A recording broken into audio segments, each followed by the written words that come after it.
आयुर्वेद चिकित्सालय आणि पंचकर्म केंद्र, शरीर शुद्धीसाठी ऋतुशोधन, वमन आणि विरेचन। आजच संपर्क साधा। डॉक्टर योगेश कोडकर, MD, पंचकर्म, आयुर्वेद चिकित्सालय आणि पंचकर्म केंद्र, सिद्धिविनायक अपार्टमेंट, शिवाजीनगर, कुडाळ, सिंधुदुर्ग। संपर्क 9850 82 74 42 आणि 97 64 80 85 92। वेळ संध्याकाळी 3 ते 7 वाजेपर्यंत। आमचा सी वर्ल्ड प्रकल्पाला विरोध नसून लोकांच्या जागा बळकवण्याला विरोध होता, अशी भूमिका आमदार वैभव नाईक यांनी घेतली आहे। आम्ही केलेल्या अनेक प्रकल्पांना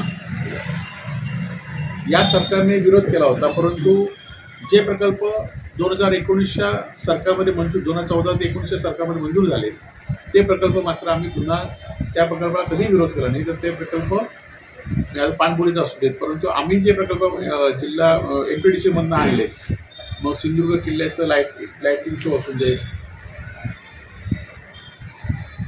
सिंधुदुर्ग किल्ल्याचं सुशोभीकरण असू देत, आमचं फिश ॲक्वेरियम असू देत, ह्या प्रकल्पाला मात्र स्टे देण्याचं काम या सरकारने केलं होतं। त्याला सुद्धा स्टे कोर्टाने उठले। लवकरच हे प्रकल्प सुद्धा लवकरात लवकर सुरू होतील। आणि आपण 2-2 वर्ष सत्तेत मंत्रीवर असून सुद्धा हा प्रकल्प सुरू होऊ शकला नाही, ही वस्तुस्थिती आहे। आणि हे असताना उलट्या विरोधी पक्षावर आरोप करायचं हे हास्यास्पद आहे। आणि निश्चितपणे हा प्रकल्प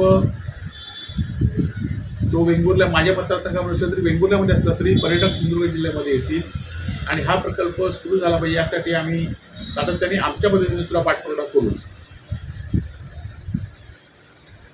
खरं तर अनेक वेळा सी वर्ल्ड प्रकल्पाचा शिवसेनेने विरोध केला म्हणून सांगतायत। आम्ही सी वर्ल्डच्या जी जागा होती ती कमी जागेत हा प्रकल्प होऊ शकतो अशी आमची धारणा होती आणि त्यामुळे शेतकरी वाचू शकत होती। धनधानक्यांच्या जागा त्यांना मिळणार नव्हत्या आणि त्यामुळे आम्ही सरकारमध्ये आल्यानंतर, आम्ही लोकप्रिय झाल्यानंतर मी आणि खासदार साहेबांनी हा प्रकल्प कमी जागेत जावा तो सरकारने मान्य केला। परंतु प्रकल्प करताना हा प्रकल्प कोणी करावा, या प्रकल्पासाठी कोण इन्व्हेस्टमेंट करणार आहे हे काहीच ठरलं नाही। आणि त्यामुळे हा प्रकल्प फक्त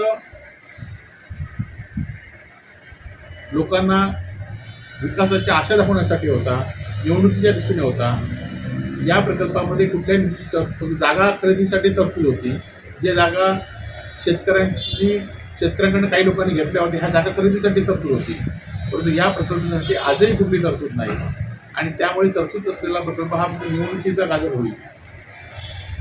त्यामुळे आमचा लोकांच्या जागा बळकवण्याला आमचा विरोध आहे, प्रकल्पाला आमचा कधी विरोध असणार नाही आणि नव्हता। आमचे दिवसभरातले सर्व अपडेट्स, ताज्या घडामोडी आणि थेट लाईव्ह पाहण्यासाठी सबस्क्राईब करा, लाईक करा कोकणचं नंबर 1 महा चॅनल कोकण 7 लाईनचं YouTube चॅनल।